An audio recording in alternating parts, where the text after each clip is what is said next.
Assalamualaikum warahmatullahi wabarakatuh. Perkenalkan, nama saya Rivaldi Sinaga. Saya Gilar Ramadhani. Saya Jaka Nur Abdul Wahid. Saya Ridho Adi Saputra. Saya Intan Hermisa. Jadi di sini kami akan menjelaskan tentang GEM atau gelombang elektromagnetik dan manfaat-manfaat apa saja yang termasuk dalam gelombang elektromagnetik. Yuk ikutin dari video kami. Apakah yang dimaksud dengan gelombang elektromagnetik? Gelombang elektromagnetik adalah gelombang yang memiliki muatan energi listrik dan magnet tanpa memerlukan media rambat.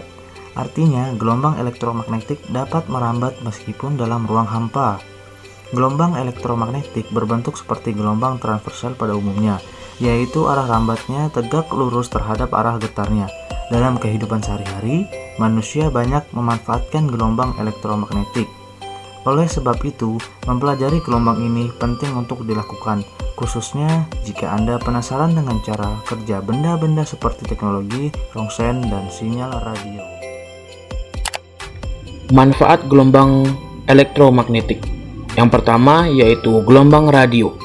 Gelombang radio MF dan HF merupakan gelombang radio yang memanfaatkan sifat gelombang HF dan MF yang dapat dipantulkan oleh lapisan ionosfer hingga dapat mencapai tempat yang jauh.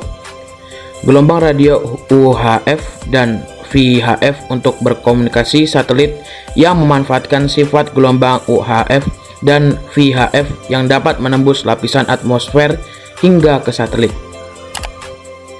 Kedua, sinar inframerah. Pertama, untuk fotografi pemetaan sumber daya alam, sinar inframerah dapat menembus kabut dan awan tebal sekaligus.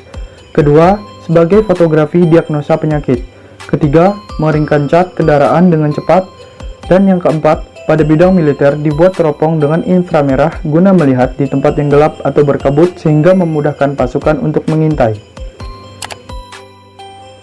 Yang ketiga ada sinar tampak, yaitu membantu penglihatan manusia, lampu senter, dan penggunaan sinar laser pada serat optik.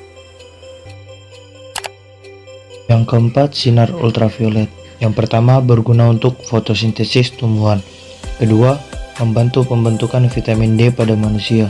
Yang ketiga, dengan menggunakan peralatan khusus, dapat dimanfaatkan untuk membunuh kuman penyakit.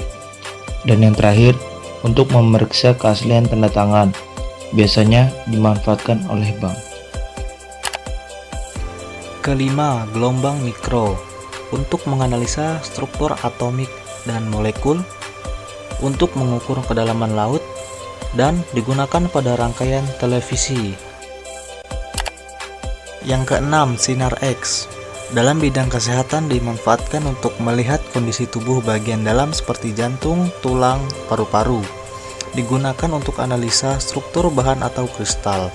Digunakan untuk melihat cacat pada logam, memeriksa barang yang biasanya dilakukan di bandara.